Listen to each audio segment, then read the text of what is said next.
अस्सलाम वालेकुम व्यूअर्स, मैं हूं आपका मेजबान अब्दुर्रहमान और एक ऐसे शानदार पाकिस्तानी की खबर लेकर आया हूं जिन्होंने इस्तेमाल शुदा चाय की पत्ती को एक प्रोसेस के जरिए ऐसे केमिकल में कन्वर्ट किया है जो कि बहुत सारे दिमागी अमराज होने से रोकेगा, जिनमें अल्जाइमर और पार्किंसन डिजीज भी शामिल है। डॉक्टर है अंबर अब्बास, जो कि इस वक्त न्यूकासल यूनिवर्सिटी बरतानिया में पीएचडी के स्कॉलर हैं। इन्होंने ऑक्सफोर्ड यूनिवर्सिटी के मुख्तलिफ स्कॉलर्स का मिलकर जो चाय की इस्तेमाल शुदा पत्ती होती है उससे 500 डिग्री तक गर्म किया और फिर एक प्रोसेस के जरिए एक ऐसे केमिकल में कन्वर्ट किया जो अगर पानी में डाला जाए तो उस पानी में अगर तांबे, लोहे या एल्युमिनियम की मिकदार ज्यादा हो तो अपना रंग बदल लेता है। उससे क्या होता है कि जो आम लोग मुख्तलिफ धातुओं मिला पानी पीते हैं जो पोल्यूशन की वजह से होता है वो नहीं पिएंगे। एक इन्वायरमेंट फ्रेंडली तरीका है, दूसरा चीप तरीका है और तीसरा इजीली अवेलेबल है। तो लोगों को जो मुख्तलिफ धातें अपने पानी के साथ पीने की वजह से अल्जाइमर, पार्किंसन डिजीज हो रहे हैं उनको रोकने में अहम मदद मिलेगी। और इस प्रोसेस के जरिए जो नैनो पार्टिकल्स तैयार हुए हैं उनको ग्राफीन क्वांटम डॉट्स कहा जाता है। ये इतने बारीक पार्टिकल्स हैं कि ये 1 मीटर के अंदर 1 अरब पार्टिकल्स आ जाते हैं।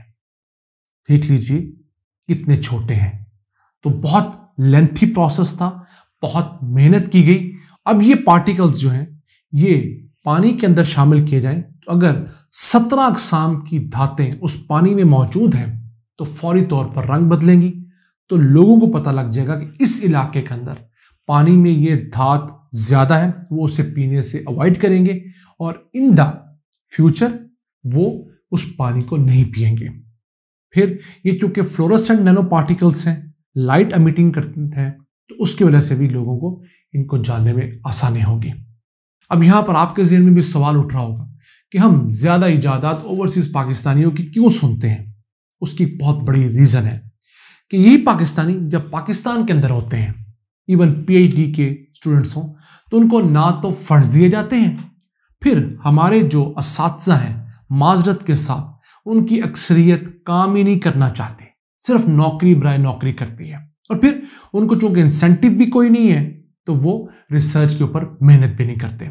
और तीसरा सबसे अहम, इन लोगों को ना तो सरकारी सरपरस्ती मिलती है, कोई इजाद कर भी लें तो, और जो गैजेट्स चाहिए, जो state of the art equipment चाहिए किसी भी प्रोसेस के लिए, वो यहां पर अवेलेबल ही नहीं है। अब जो डॉक्टर अंबर ने इजाद की उसमें चाय की पत्ती को 500 डिग्री तक पहले गर्म किया गया, फिर एक हाई प्रेशर के अंदर इसके अंदर ऑक्सीजन नामी एक केमिकल ऐड किया गया। तो हमारे पास उस तरह के गैजेट्स आम यूनिवर्सिटीज में मौजूद नहीं है, और जहां मौजूद भी हैं थोड़े बहुत, वहां तक रसाई एक बहुत बड़ा मसला भी है। अगर पाकिस्तान के R&D की बात करें, जो यूनिवर्सिटीज के अंदर रिसर्च एंड डेवलपमेंट पे बजट खर्च किया जाता है, तो उसके होश रुबा फिगर्स गुज़िश्ता अक्टूबर सेनेट की कायमा committee by science and technology के सामने पेश किए गए। वहां बताया गया कि हमारे मुल्क में वैसे तो 218 यूनिवर्सिटीज हैं, लेकिन 80% रिसर्च एंड डेवलपमेंट का बजट वो सिर्फ 4 यूनिवर्सिटीज को जाता है, और ये चारों यूनिवर्सिटीज आर्मी के अंडर वर्क कर रही हैं। 50% बजट तो सिर्फ नस्ट को दिया जाता है, और फिर बकिया 30% 3 और यूनिवर्सिटीज जो कि आर्मी के अंडर काम कर रही हैं। तो 80% बजट अगर सिर्फ ये 3-4 इदारे ले जाएंगे तो फिर बाकी 214 यूनिवर्सिटीज 20% छोटे से बजट में कौन सा तीर मारेंगी। आपने देखा होगा कि पाकिस्तान में थोड़ी बहुत इजादात हो भी रही हैं, उनमें नस्ट का बहुत नाम आता है। अच्छी बात है, एक इदारा फल फूल रहा है, लेकिन अगर इतना बड़ा बजट एक इदारे को दिया जाएगा तो ऑब्वियसली वहां पर कुछ ना कुछ डेवलपमेंट तो आपको नजर आएगी। तो इस चीज को हुकूमत को देखना चाहिए कि पहले R&D के बजट को बढ़ाना चाहिए। अगर हुकूमत अपना खर्चा और सूद अदा करने के लिए सालाना 4-4.5 हजार अरब रुपए का कर्ज ले सकती है, तो यूनिवर्सिटीज में R&D के लिए 20-25 अरब रुपए का कर्ज क्यों नहीं लेती।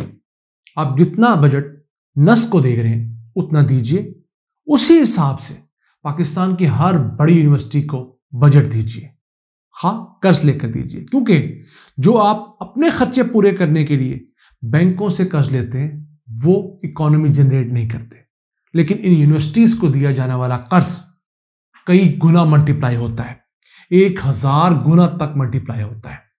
एक फेसबुक अगर पाकिस्तान से बड़ी जीडीपी रखती है तो वो यूनिवर्सिटी के स्टूडेंट्स ने बनाई थी।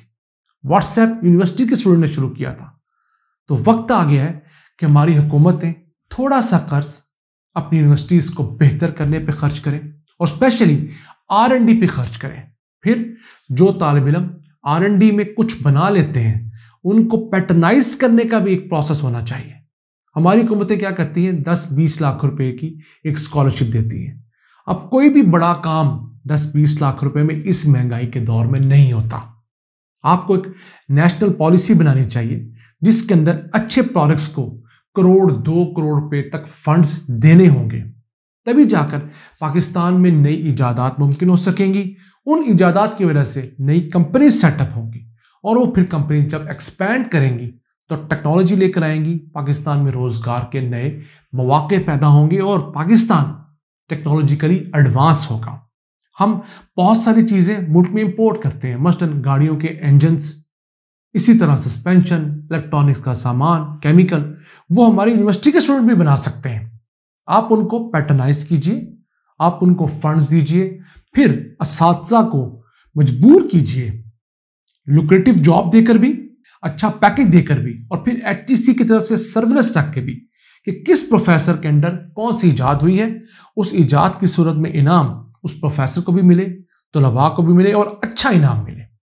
इसके अलावा उस कंपनी में उस प्रोफेसर को शेयर मिले, उसके स्टूडेंट्स को शेयर मिले, उस यूनिवर्सिटी का फायदा हो, तो तभी जाकर पाकिस्तान में एक ऐसा इकोसिस्टम डेवलप हो सकता है जहां पर हर यूनिवर्सिटी में 5-5, 10-10 डॉक्टर अंबर अब्बास जन्म ले सकते हैं और हर चीज सोलर पैनल से लेकर सुई तक हम यहां बना सकते हैं। अगर पाकिस्तान खुद एटम बम बना सकता है जो दुनिया के सिर्फ 8 ममालिक के पास है, तो दुनिया की कोई टेक्नोलॉजी ऐसी नहीं जो हमारे यहां ना बन सकती हो। आज के लिए इतना ही। अपने मेजबान अब्दुर्रहमान को इजाजत दीजिए। अल्लाह के पान।